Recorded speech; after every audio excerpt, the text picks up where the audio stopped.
श्री शिवाय नमस्तुभ्यं. हर हर महादेव. जय श्री महाकाल. कहाणी नागपंचमीची. ऐका नागोबा तुमची कहाणी. आटपाट नगर होतं. तिथे एक ब्राह्मण राहत होता.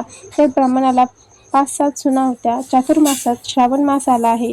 नागपंचमीचा दिवस आहे. कोणी आपल्या आजोळी, कोणी पजोळी, कोणी माहेरी, अशा सर्व सुना जिकडे तिकडे गेल्या आहेत. धाकटी सून होती. तिच्या माहेरचं कोणी नव्हतं. तेव्हा ती जरा गरीब होती. मनात माझा सर्वसंबंधी नागोबा देव आहे असं समजून नागोबा मला माहेरी न्यावयास येईल असं म्हणू लागली. तितक्यात काय झाले, शेष भगवानास तिची करुणा आली. त्यानं ब्राह्मणाचा वेश घेतला व तो त्या मुलीस नेण्याकरता आला. ब्राह्मण विचारत पडला, हा इतके दिवस कुठे लपून राहिला होता, आत्ताच कुठून आला? पुढे त्यानं मुलीला विचारले. तिनं हाच माझा मामा आहे असं सांगितलं. ब्राह्मणानं तिची रवानगी केली. पुढे त्या वेशधारी मामानं आपल्या फणीवर बसून तिला बिळात घेऊन गेला. आपल्या बायका मुलांना ताकीद दिली की हिला कोणीही चावू नका.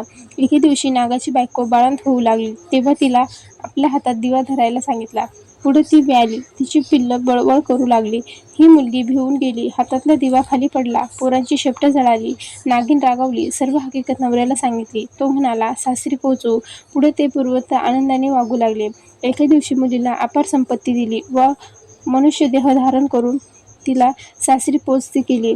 नागाची पोरं मोठी झाली. आपल्या आईबापाशी चौकशी केली. आमची शेपटं कशानं तुटली? तिनं मुलीची गोष्ट सांगितली. त्यांना फार राग आला. तिचा सूड घ्यावा म्हणून ते तिच्या घरी आले. तो नागपंचमीचा दिवस होता. हिनं आपली पुष्कळ वेळ भावांची वाट पाहिली. अखेर ते येत नाहीत म्हणून पाटावर व भिंतीवर नागाची चित्र काढली. त्याची पूजा केली. नागाच्या जवळ लाह्या, दूध वगैरे ठेवले. उकडीचा नैवेद्य दाखवला. सर्व प्रकार नागिनीच्या पिल्लानं पाहत होती. शेवटी तिनं देवाची प्रार्थना केली. जय नागोबा देवा, जिथं माझे भाऊ लाडोबा पुंडोबा असतील ते खुशाल असोत असं म्हणून तिनं नमस्कार केला.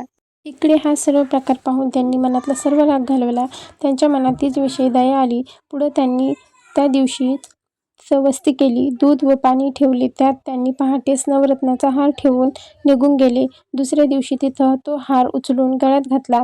जसा तिला नागोबा प्रसन्न झाला तसा तुम्हा आम्हांना हो. ही 60 उत्तराची कहाणी. 5 उत्तरे सुफळ संपूर्ण. श्री शिवाय नमस्तुभ्यं. हर हर महादेव. लाईक, शेअर आणि सबस्क्राईब जरूर करें.